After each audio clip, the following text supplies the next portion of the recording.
Brothers లో ఆషాఢం KG sale మళ్ళీ మొదలైంది. మరెన్నో క్రేజీ ఆఫర్స్ ఖైదీ చేయండి ఆర్ఎస్ బ్రదర్స్. ఓకే, ఎగ్జాక్ట్గా ఒక్క ఆధ్యాత్మికత విషయం నుంచి ఒక చిన్న మీరు బాగా మంచి నీతి కథలు చెప్తుంటారు, రకరకాల కథలు చెప్తుంటారు, చాలా నాలెడ్జ్ ఉంది ఆ విషయాలలో. ప్రేక్షకుల కోసం ఒక మంచి నీతి కథ చెప్పి మన ఇంటిలోకి వెళ్ళిపోదాం. ఒక మంచి నీతి కథ అంటే మనం కానీ దేవుణ్ణి మనసారా ప్రార్థిస్తే మాత్రం 101% మనం ఎందుకు వాడిని ఆరాధిస్తున్నామో అతను ఫుల్ఫిల్ చేస్తాడు. ఓకే, ఒక వ్యక్తి తన తాలూకు ఒక చిన్న చార్టర్డ్ ఫ్లైట్లో వెళ్తుండేను. అనుకోకుండా ఆ ఫ్లైట్ ఏదో ప్రాబ్లం వచ్చింది, పొలాల్లో ల్యాండ్ చేశాడు. పొలాల్లో ల్యాండ్ చేసే టైం చూసేసరికి ఆల్మోస్ట్ 4:30 అయిపోయింది సాయంకాలం. అతను వెళ్ళవలసింది అహ్మదాబాద్ వెళ్ళాలి, యమా స్పీడ్లో వెళ్ళిపోవాలి, చాలా పెద్ద బిరుదు ఇస్తున్నారన్నమాట, one of the biggest medal for his life అనేసి. బయటకు చూస్తూ దూరంగా ఒక విలేజ్ కనిపించి పరిగెట్టి వెళ్ళాడు. అక్కడ వెళ్ళి ఏది అంటే ఒక డొక్కు అంబాసిడర్ కారు దొరికింది. రిక్వెస్ట్ చేశాడు, నన్ను అహ్మదాబాద్ దాకా దింపుతావా అనేసి. అలాగే సార్ దింపుతా అన్నాడు. ఓల్డ్ అంబాసిడర్ కార్ వాళ్ళు వెళ్తున్నప్పుడు వాళ్ళ ప్యాసేజ్ అంతా ఈ విలేజ్కి అహ్మదాబాద్కి మధ్యన ఒక చిన్న ఫారెస్ట్ స్ట్రెచ్ నుంచి వెళ్ళాలి. 5:30 కారు అయిపోయింది. అలాంటి టైంలో మొత్తం కారు మబ్బులన్నమాట, వర్షం, విపరీతమైన వర్షం ఆరంభమైపోయింది. ఆ కారు వాడు చెప్పాడు, సార్ నా కారు ఈ చీకట్లో డ్రైవ్ చేసే పొజిషన్లో లేదు సార్, ఎందుకంటే నాకు వైపర్స్ కూడా లేవు, మీరేమనుకోకపోతే నన్ను క్షమించి అని. ఇతని తాలూకు ఇరిటేషన్, ఈ వ్యక్తి తాలూకు ఇరిటేషన్ హైప్లోకి వెళ్ళిపోయిందన్నమాట.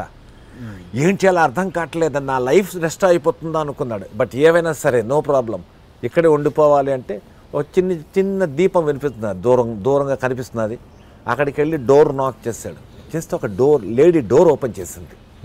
చేస్తే చెప్పాడు, అమ్మా నేను నా చార్టర్డ్ ఫ్లైట్లో వెళ్తుంటేను అది ఎక్కడో పొలాల్లో ల్యాండ్ అయ్యి పాడైపోయింది, అక్కడి నుంచి ఒక డొక్కు అంబాసిడర్ కారు తీసుకుని అహ్మదాబాద్ వెళ్దాం అనుకుంటే కారు మరి ముందుకు వెళ్దామని చెప్పాడు. నైట్ అయిపోయింది, మేము వెళ్ళాము, మీరేమనుకోకపోతే ఈరోజు రాత్రి మీ ఇంట్లో ఉంటాం, రేపు పొద్దున్నే వెళ్ళిపోతాం ప్లీజ్ అంటే ఓకే ఉండండి అనేసి చిన్న గది ఇచ్చింది.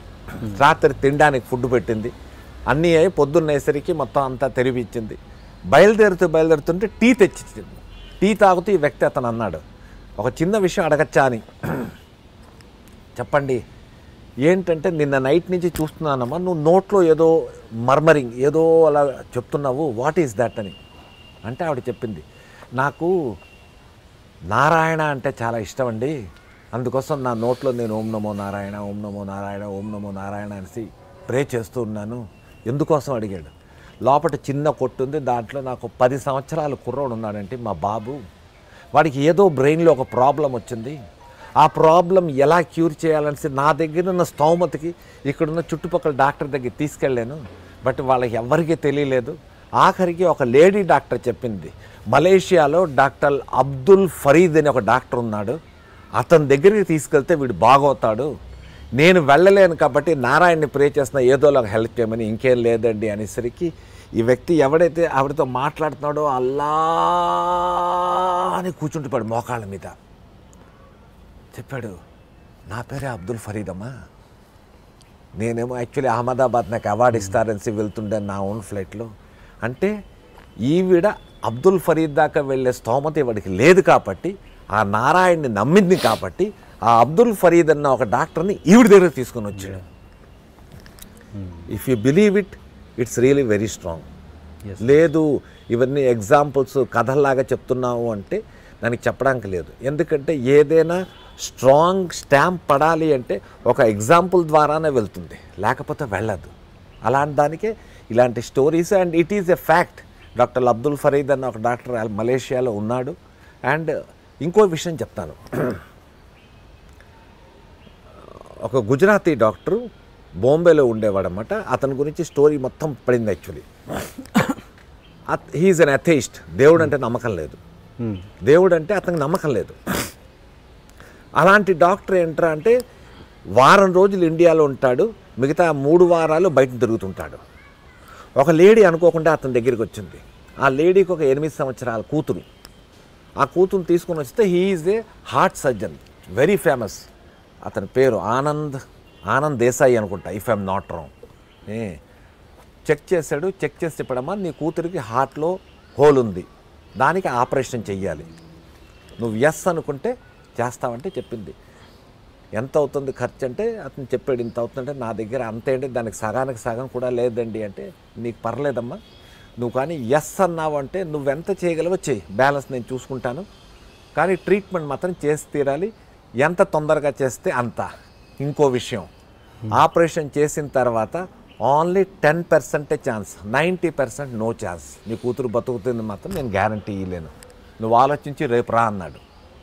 ఆవిడంది నేను రేపటి దాకా ఎందుకంటే నేను ఇప్పుడే చెప్తున్నాను మీరు చేసేయండి ఆపరేషన్. ఎలాగో ఆపరేషన్ అనేది కంపల్సరీ అంటున్నారు, లేకపోతే నాకు కూతురు బతకదు అంటున్నారు. అలాంటి మీరు ఆపరేషన్ చేసిన తర్వాత బతుకుతుందా బతకదా అన్నది కూడా చెప్పలేకపోతున్నారు. సో లెటస్ డూ ఇట్ అని ఆవిడ చెప్పింది. ఓకే అన్నాడు, అయిపోయింది. 3 days తర్వాత దానికి ఏవో ట్రీట్మెంట్ అవి చేశాడు. ఆపరేషన్ టేబుల్ మీద తీసుకెళ్తే ఆ పాప పడుకొని ఉంది. పడుకున్నప్పుడు ఇక అది ఇది క్లీనింగ్ చేసే ముందు చెప్పిన అంకల్ ఒక చిన్న మాట, ఏంటి అంకల్ మీరు నా గుండెకాయకు వస్తారు కదా. అవునమ్మా, అయితే ఆ గుండెకాయలోని దేవుడు ఉంటాడు కదా, దేవుడిని నేను హలో అని చెప్పానని చెప్పమంది. అంటే ఇది ఒక చిన్న షాక్. అదేంటమ్మా దేవుడు ఉంటాడు అంటే, లేదు మా అమ్మ చెప్పింది ప్రతి మనిషి తాలూకా హృదయంలో దేవుడు ఉంటాడు అనేసి. అలాగ నాకు అనిపించిందండి హృదయంలో దేవుడు ఉంటాడని. మీరు చూస్తారు కదా హార్ట్ కట్ చేసినప్పుడు వాడిని నేను హలో అని చెప్పాను అనేసి. ఎక్కడో ఇతనికి ఒక చిన్న పిన్ కొట్టిందన్నమాట. ఎనీహౌ ఆపరేషన్ స్టార్ట్ చేశాడు. స్టార్ట్ అయిన 15 minutesకే ఎవ్రీథింగ్ స్టార్టెడ్ డిప్లీటింగ్. అన్నీ కింద పడిపోతున్నాయి, బీపీ పడిపోతుంది, అది పడిపోతుంది, పల్స్ పడిపోతుంది, అన్నీ పడిపోతున్నాయి. అప్పుడు అనదర్ డాక్టర్స్ ఉంటారు కదా, సార్ ఏం చేద్దామంటే, సారీ ఇది వర్కౌట్ అవుతుంది మనకి, కొంచెం సేపు తర్వాత షీఈస్ గోయింగ్ టు కొలాప్స్ అన్నాడు. తన రూమ్లోకి వెళ్ళాడు. He started smoking. తను స్మోక్ చేస్తున్న ఒక 2-3 నిమిషాలు కూడా అవ్వలేదు, సీనియర్ నర్స్ పరిగెట్టుకుంటూ డాక్టర్ డాక్టర్ అన్నీ మళ్ళీ everything is picking up, everything is picking up అంటే కమౌన్ అసలు ఛాన్స్ లేదు. మై ఎక్స్పీరియన్స్ ఈజ్ టెలింగ్ ఛాన్సే లేదంటే లేదు పికింగ్ అప్ అన్నారు. అంటే ఆ సిగరెట్ అక్కడ వదిలేసి పరిగెట్టుకుంటూ వచ్చి చూస్తే మళ్ళీ ఏవేవైతే సింక్ అయిపోతున్నాయి మళ్ళీ ఎవ్రీథింగ్ ఈజ్ కమింగ్ అప్.